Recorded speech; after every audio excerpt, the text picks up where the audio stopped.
Selamat pagi, selamat siang, atau selamat malam terhadap teman-teman semuanya.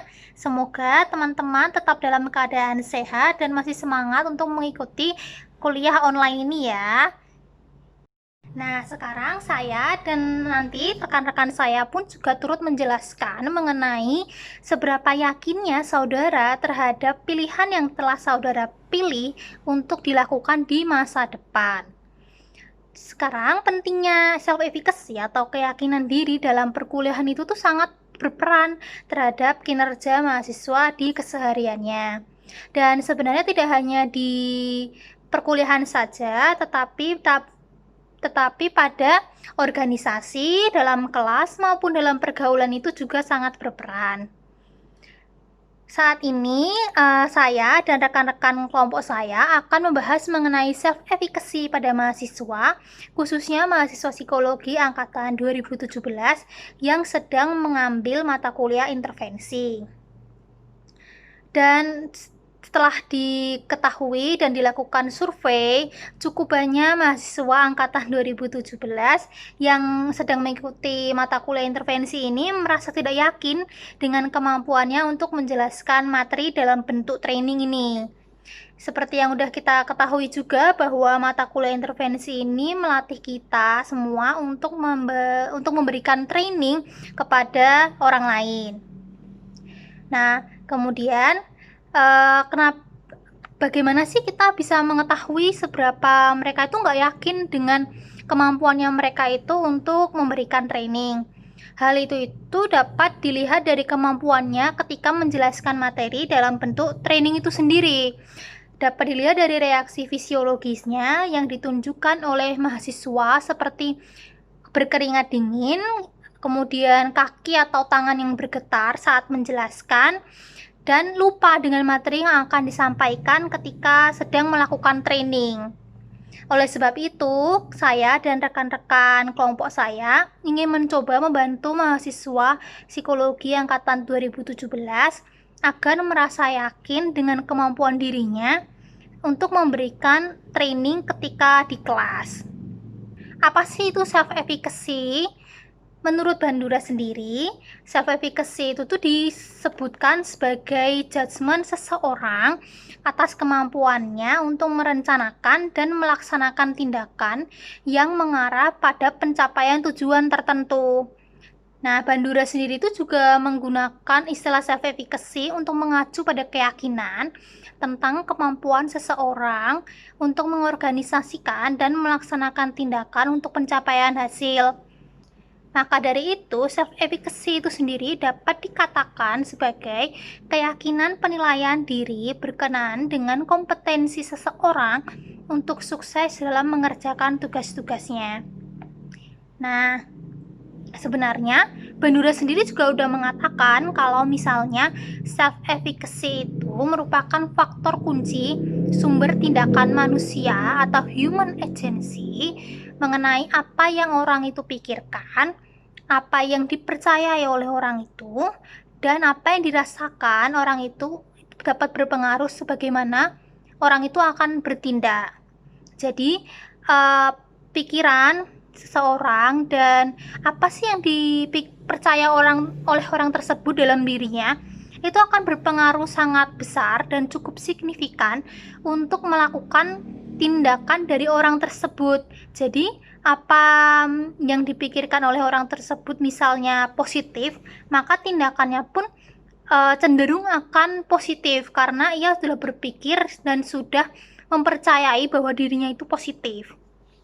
Kemudian di samping itu juga keyakinan efekasi ini juga sangat mempengaruhi cara atau pilihan tindakan seseorang seperti yang sudah saya sebutkan tadi sebelumnya, bahwa apa yang dipikirkan dan dipercayai oleh orang tersebut itu sangat berpengaruh terhadap tindakan yang akan dia ambil atau dia tempuh untuk selanjutnya. Kemudian self-efficacy itu sendiri mempengaruhi cara atas pilihan tindakan seseorang, seberapa banyak upaya yang akan dikeluarkan oleh seseorang untuk melakukan suatu tindakan. Kemudian seberapa lama orang tersebut akan tekun untuk menghadapi rintangan dan kegagalan yang mungkin akan dia hadapi dalam melakukan pilihan atau tindakan yang akan dia tempuh atau sedang ia lakukan.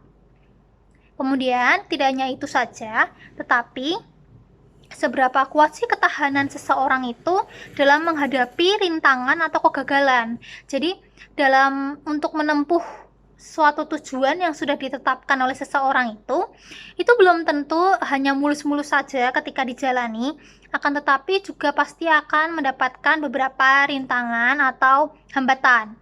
Nah, bagaimana sih ketahanan orang tersebut dalam melewati hambatan atau rintangan tersebut? Apakah orang tersebut mudah menyerah atau pantang menyerah dan terus mencapai pilihan atau tujuan yang sudah ia tetapkan bagi dirinya sendiri atau tidak? Kemudian seberapa kuat juga ketahanan seseorang itu tuh dalam melewatinya, itu juga dapat diukur dari self efficacy yang ia miliki. Kemudian tidak hanya itu saja, tetapi seberapa jernih seseorang itu memiliki pikiran. Jadi maksudnya di sini, mohon maaf, seberapa jernih pikiran mereka dalam menghadapi suatu rintangan atau hambatan maupun dalam mencapai tujuannya mereka itu sendiri. Jadi seberapa inginnya mereka untuk mencapai tujuannya mereka itu sendiri dalam sisi yang positif dan bukanlah sisi yang negatif. Seperti misalnya sisi yang negatif itu mencontek atau menyogok orang lain, itu kan negatif, dan melakukan korupsi itu kan negatif ya. Walaupun tujuannya mereka atau seseorang itu adalah untuk mencapai kekayaan, akan tetapi cara yang mereka gunakan itu tidak baik atau tidak jernih karena dapat merugikan diri sendiri dan dapat merugikan orang lain. Dan yang terakhir, seberapa tingkat pemenuhan yang diwujudkan. Jadi sebenarnya seberapa keyakinan diri Anda semuanya atau diri seseorang, teman Anda atau saudara Anda dalam mencapai semua pilihan atau semua tujuan yang sudah ditetapkan oleh kalian itu sangat dipengaruhi oleh keyakinan diri kalian sendiri. Jadi, jika kalian memiliki keyakinan diri yang kurang, maka itu dapat menghambat kalian untuk mencapai tujuan yang sudah kalian tetapkan itu. Jadi, mengapa sih mahasiswa psikologi 2017 yang sedang mengambil mata kuliah intervensi ini diharapkan memiliki keyakinan diri atau self efficacy yang baik, itu tuh agar dapat memberikan pelatihan atau training di dalam kelas dari offline maupun online secara baik dan tidak menimbulkan reaksi-reaksi fisiologis lainnya yang negatif atau dapat menghambat seseorang itu dalam memberikan training.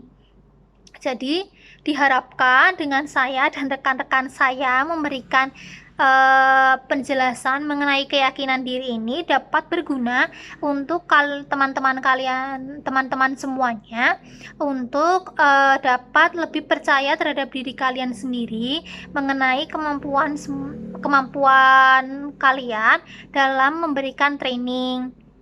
Semoga dengan penjelasan yang akan rekan saya paparkan selanjutnya ini dapat berguna bagi kalian semuanya ya. Halo teman-teman, nama saya Safira Prita, NRP 1630171. Di sini saya akan membahas mengenai sumber dari self efficacy. Jadi terdapat sumber utama yang mempengaruhi self efficacy. Yang pertama ada penguasaan atau pengalaman yang menetap. Yang kedua pengalaman yang dirasakan sendiri. Yang ketiga bujukan sosial. Dan yang keempat keadaan psikologis atau emosi. Yang pertama penguasaan atau pengalaman yang menetap. Penguasaan atau pengalaman yang menetap adalah peristiwa masa lalu atas kesuksesan atau kegagalan yang dirasakan sebagai faktor terpenting dalam pembentukan self-efficacy seseorang. Perasaan efikasi yang kuat mungkin dapat dikembangkan melalui pengulangan kesuksesan. Adapun dalam kegagalan, orang cenderung menganggap asal kegagalan pada beberapa faktor eksternal, misalnya usaha yang tidak cukup atau strategi yang tidak tepat. Usaha dalam melaksanakan tugas merupakan faktor lain yang mempengaruhi efikasi. Ketika seseorang mengeluarkan usaha yang besar dalam melaksanakan tugas yang sangat sulit, kesuksesan tidak akan dengan kuat mempengaruhi self-efficacy seseorang, di mana kegagalan akan membutuhkan self-efficacy, akan meruntuhkan self-efficacy. Sebaliknya, performa yang rendah dengan dampak dan keyakinan dari self-efficacy seseorang akan membawa formasi mereka pada self-efficacy yang lebih tinggi. Kedua, ada pengalaman yang dirasakan sendiri. Seseorang terkadang membuat judgement tentang kemampuannya sendiri dengan memperhatikan orang lain yang mengerjakan tugas tertentu yang serupa.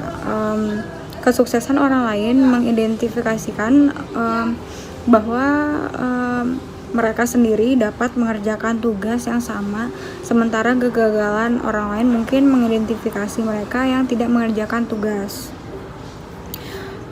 Biasanya orang membuat perbandingan dengan orang lain itu dalam hal usia, jenis kelamin, ras, tingkat pendidikan dan sosial ekonomi, penandaan etnik, dan prediksi kemampuan sendiri mereka dalam mengerjakan tugas. Ketiga, bujukan sosial. Penilaian diri atau self-appraisals atas kompetensi sebagian didasari pada opini orang lain yang signifikan dan memiliki kekuatan evaluatif. Persuasi sosial ini berkenaan dengan dorongan atau keputusan. Persuasi positif dapat meningkatkan self-efficacy, sedangkan persuasi negatif dapat menurunkan self-efficacy. Secara umum, lebih mudah menurunkan self-efficacy seseorang daripada meningkatkannya. Keempat, keadaan psikologis atau emosi. Biasanya dalam situasi yang penuh tekanan, umumnya orang menunjukkan tanda susah, sakit, lelah, takut, muak, dan seterusnya. Persepsi seseorang atas respon ini dapat dengan jelas mengubah self-efficacy seseorang. Keputusan self-efficacy pribadi seseorang dipengaruhi oleh perasaan dibandingkan dengan pergerakan yang sebenarnya atas pemunculan dari situasi yang mengandung resiko. Selain itu, termasuk dalam aktivasi psikologis, suasana hati atau mood juga mempengaruhi perasaan self-efficacy, karena suasana hati menggerakkan memori seseorang. Kesuksesan dan kegagalan masa lampau disimpan sebagai memori. Suasana hati positif menggerakkan pikiran atas prestasi masa lalu, sedangkan suasana hati negatif menggerakkan memori atas kegagalan masa lalu. Halo teman-teman semua, nama saya Alam Setiadi Gunawan, NRP 1630100. Nah, teman-teman semua tadi sudah mempelajari tentang apa itu self-efficacy. Kemudian, apa saja sih sumber-sumber yang dapat membangun self-efficacy tersebut? Nah, sekarang saya akan menjelaskan tentang faktor-faktor apa saja yang dapat mempengaruhi self-efficacy tersebut. Nah, yang pertama ada faktor budaya. Budaya mempengaruhi self-efficacy melalui value, kepercayaan, dan pengaturan diri yang berfungsi sebagai sumber penilaian self-efficacy dan juga sebagai konsekuensi dari keyakinan akan self-efficacy. Yang kedua, ada jenis kelamin.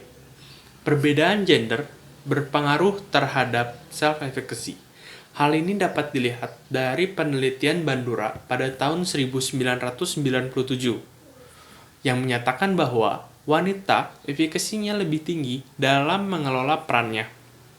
Wanita yang memiliki peran selain sebagai ibu rumah tangga, juga sebagai wanita karir akan memiliki self-efficacy yang tinggi dibandingkan dengan pria yang bekerja.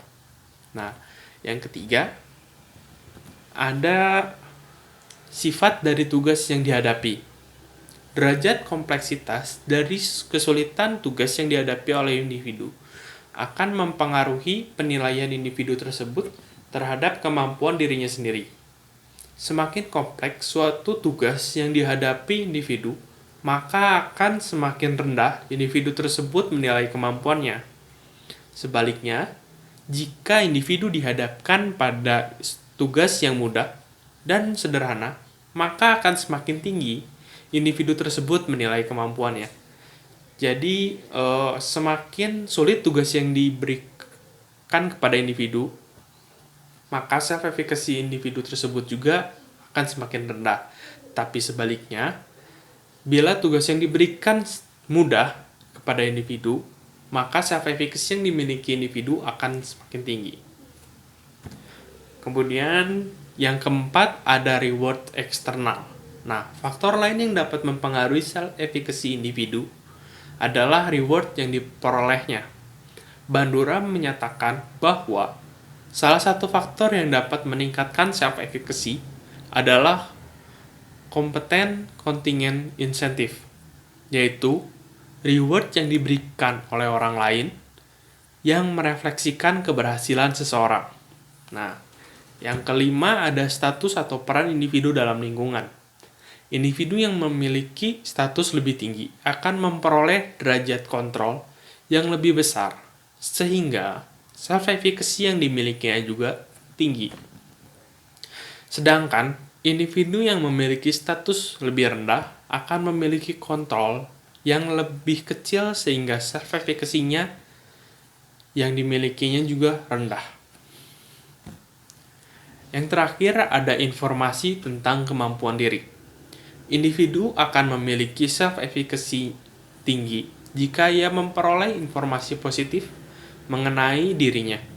Sementara, individu akan memiliki self-efficacy yang rendah jika ia memperoleh informasi negatif mengenai dirinya. Jadi, begitu keenam faktor yang mempengaruhi self-efficacy. Saya ulangin lagi, jadi faktor tersebut itu adalah budaya, kemudian jenis kelamin, yang ketiga ada sifat dari tugas yang dihadapi, yang keempat ada reward eksternal, yang kelima status atau peran dalam individu dalam lingkungan, yang keenam ada informasi tentang kemampuan diri. Nah, sekian. Mari kita lanjut ke materi yang berikutnya. Halo semuanya, perkenalkan nama saya Stefani. Nah, sebelumnya pasti teman-teman udah nyimak dong apa yang dimaksud self-efficacy oleh teman-teman saya. Sekarang saya punya beberapa tips untuk teman-teman supaya dapat meningkatkan self-efficacy. Tips yang pertama yaitu mulailah dari hal yang kecil. Apa sih yang dimaksud dengan mulai dari hal yang kecil? Di sini teman-teman bisa membuat suatu tujuan atau suatu goals dari hal-hal yang kecil. Nanti goals atau tujuan tersebut dapat membantu teman-teman supaya mencapai tujuan yang lebih besar. Misalnya, saya punya goals atau tujuannya yang lebih besarnya itu bisa ngasih training kepada banyak orang. Nah, goals kecilnya, misalnya saya bisa melakukan presentasi di kelas dengan baik, sehingga apa yang saya sampaikan dapat dimengerti oleh teman-teman saya. Di sini, goals-goals yang kecil dapat membantu teman-teman supaya dapat mencapai goals atau tugas-tugas yang lebih besar. Tips yang kedua adalah mengamati orang lain. Selain belajar dari pengalaman yang kita alami secara langsung, dengan mengamati orang lain, kita juga belajar sesuatu dari mereka.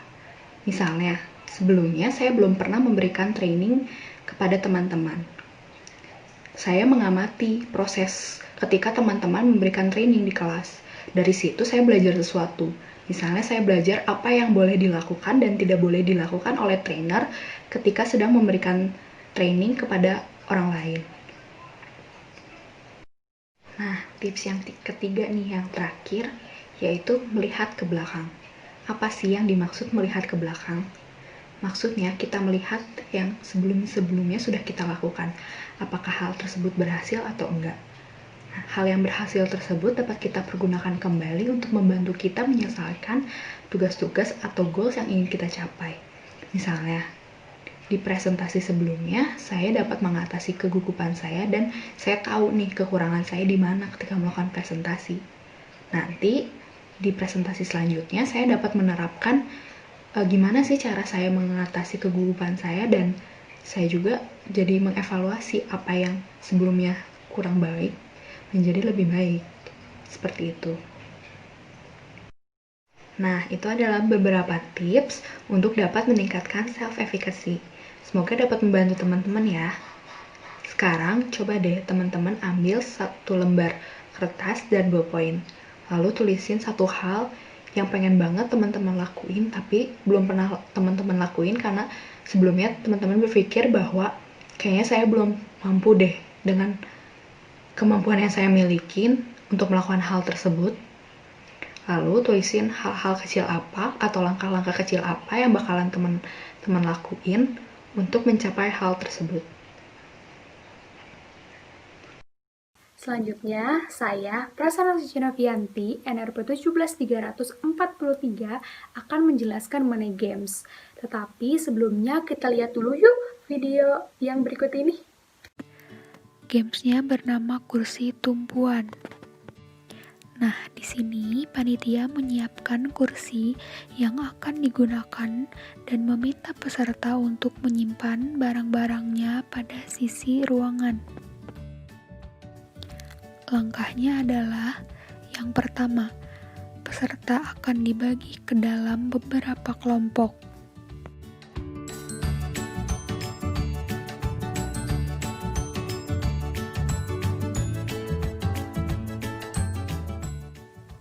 Dua, lalu peserta diminta untuk membuat suatu lingkaran. 3. Peserta diminta untuk duduk pada kursi yang sudah disediakan.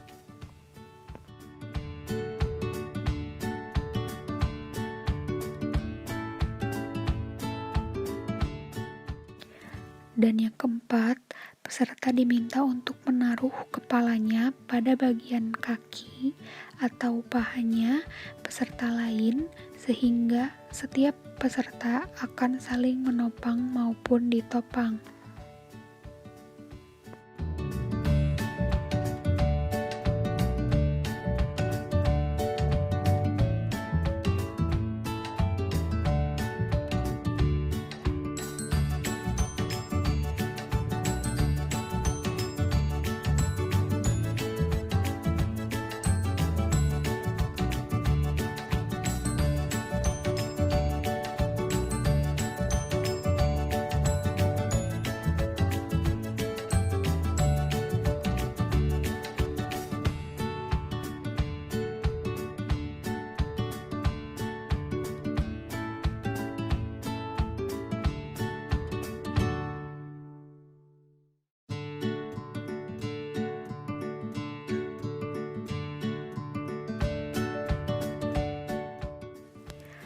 Dalam kegiatan ini, fasilitator akan membantu setiap kelompok untuk dapat memainkan permainan ini. Peserta dapat menanyakan jika masih kurang paham kepada fasilitator.